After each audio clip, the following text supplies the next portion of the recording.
George Washington, February 22, 1732 to December 14, 1799, was an American founding father, military officer, and politician who served as the first President of the United States from 1789 to 1797. Appointed by the Second Continental Congress as commander of the Continental Army in 1775, Washington led Patriot forces to victory in the American Revolutionary War and then served as President of the Constitutional Convention in 1787, which drafted and ratified the Constitution of the United States and established the U.S. federal government. Washington has thus been known as the father of his country. Washington's first public office, from 1749 to 1750, was as surveyor of Culpeper County in the colony of Virginia. He subsequently received military training and was assigned command of the Virginia Regiment during the French and Indian War. He was later elected to the Virginia House of Burgesses and was named a delegate to the Continental Congress in Philadelphia, which appointed him Commander-in-Chief of the Continental Army.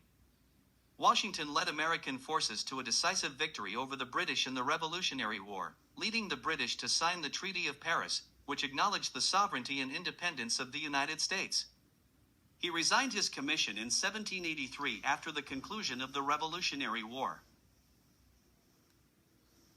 Washington played an indispensable role in adopting and ratifying the Constitution, which replaced the Articles of Confederation in 1789.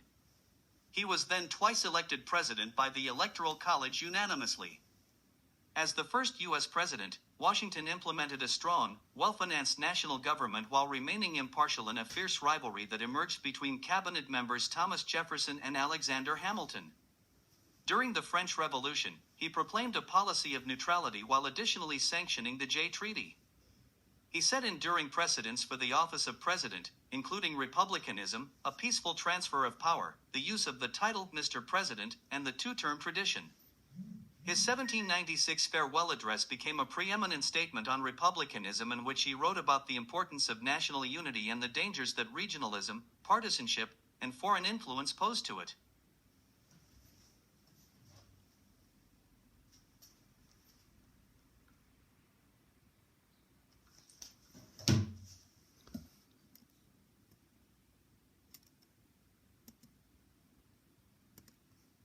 Washington's image is an icon of American culture. He has been memorialized by monuments, a federal holiday, various media depictions, geographical locations including the national capital, the state of Washington, stamps, and currency. In 1976, Washington was posthumously promoted to the rank of General of the Armies, the highest rank in the U.S. Army. Washington consistently ranks in both popular and scholarly polls as one of the greatest presidents in American history.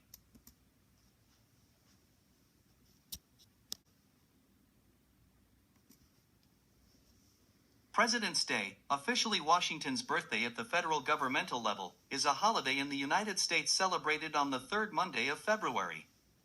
It is often celebrated to honor all those who served as presidents of the United States and, since 1879, has been the federal holiday honoring founding father George Washington, who led the Continental Army to victory in the American Revolutionary War, presided at the Constitutional Convention of 1787, and was the first U.S. president. 1. The day is an official state holiday in most states, with names including Washington's birthday, President's Day, President's Day, President's Day, and Washington's and Lincoln's birthday. 2. The various states use 15 different names. Depending upon the specific law, the state holiday may officially celebrate Washington alone, Washington and Abraham Lincoln, or some other combination of U.S. presidents, such as Washington and Thomas Jefferson, who was born in April. 2. George Washington was born on February 22, 1732, N.S. Washington's birthday was celebrated on this date from 1879 until 1970. To give federal employees a three-day weekend, in 1968 the Uniform Monday Holiday Act moved it to the third Monday in February. 3. The day soon became known as President's Day. 4. The presence and placement of the apostrophe varies, and provides an occasion to remember all the U.S. presidents, to honor Abraham Lincoln's and Washington's birthdays together, or any single president of choice. 2. As many states and cities followed suit, some states that had been celebrating Lincoln's birthday on February 12 combined the two into President's Day. Lincoln led the nation through the American Civil War, preserved the Union, abolished slavery, bolstered the federal government, and modernized the U.S. economy.